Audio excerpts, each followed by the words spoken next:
Shalom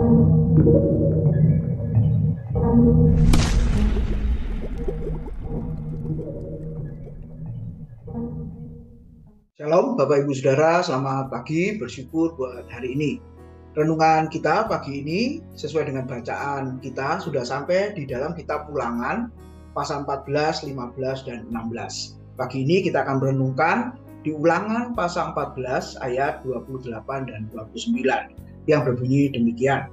Pada akhir 3 tahun, engkau harus mengeluarkan segala persembahan persepuluhan dari hasil tanahmu dalam tahun itu dan menaruhnya di dalam kotamu.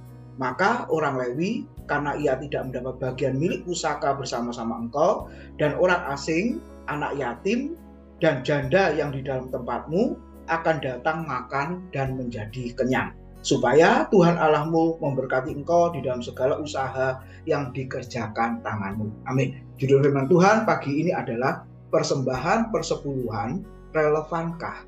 Saudara, sampai hari ini bicara tentang persembahan persepuluhan tetap menjadi pro dan kontra. Kalau seandainya pro persembahan persepuluhan, maka harusnya persembahan itu dibagi 4, Bapak Ibu Saudara. Yang pertama, persembahan itu untuk orang Lewi, yaitu para pelayan-pelayan Tuhan kalau dalam konteks sekarang, karena mereka tidak mendapat milik pusaka atau warisan. Lalu yang kedua, persembahan persepuluhan harus dibagi kepada orang asing, artinya orang di luar Israel yang bergabung, saudara. Lalu yang ketiga, mereka yaitu para anak yatim juga harus diberi persembahan dari persepuluhan itu. Dan yang terakhir, para ibu janda yang sangat miskin yang harus diberi persembahan persepuluhan. Tujuannya apa, saudara? Supaya mereka semua mendapat makan dan akhirnya mereka menjadi kenyang. Saudara, makanan adalah kebutuhan pokok. Jadi kalau kita melihat kalau kebutuhan pokok itu terpenuhi, maka secara umum manusia itu akan merasakan ketenangan.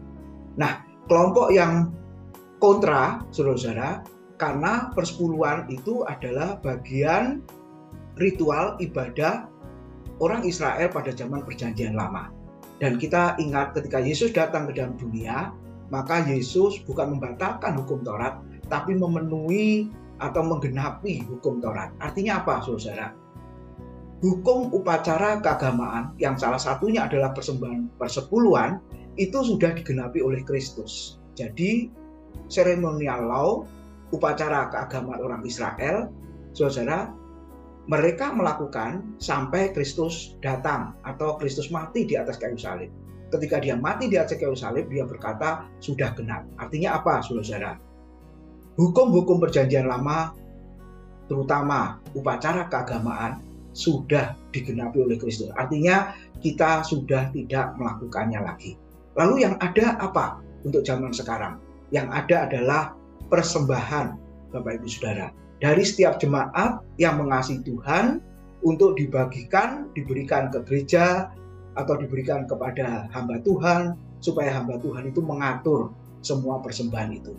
Dan kita harus ingat, saudara, tujuan persembahan yang diberikan bukan untuk hidup bersenang-senang, saudara, untuk mengganti segala fasilitas yang ada di gereja, tapi sebenarnya prioritas utama persembahan yang diberikan supaya ada makanan, baik itu pelayan Tuhan ataupun jemaat yang membutuhkan. Jadi untuk hari ini, kita mungkin tidak perlu memakai kata persepuluhan, tapi yang ada kita memakai persembahan mingguan, bulanan, bahkan tahunan. Untuk apa? Untuk kelangsungan pelayanan pekerjaan Tuhan. Nah, biarlah semua jemaat memahami bagian ini. Kita tetap memberi karena kita begitu mengasihi Tuhan. Karena Tuhan sudah memberikan nyawanya di atas kayu salib, maka apapun yang kita lakukan sebenarnya tidak sebanding dengan apa yang sudah diberikan oleh Kristus. Kiranya Tuhan memberkati kita. Selamat pagi.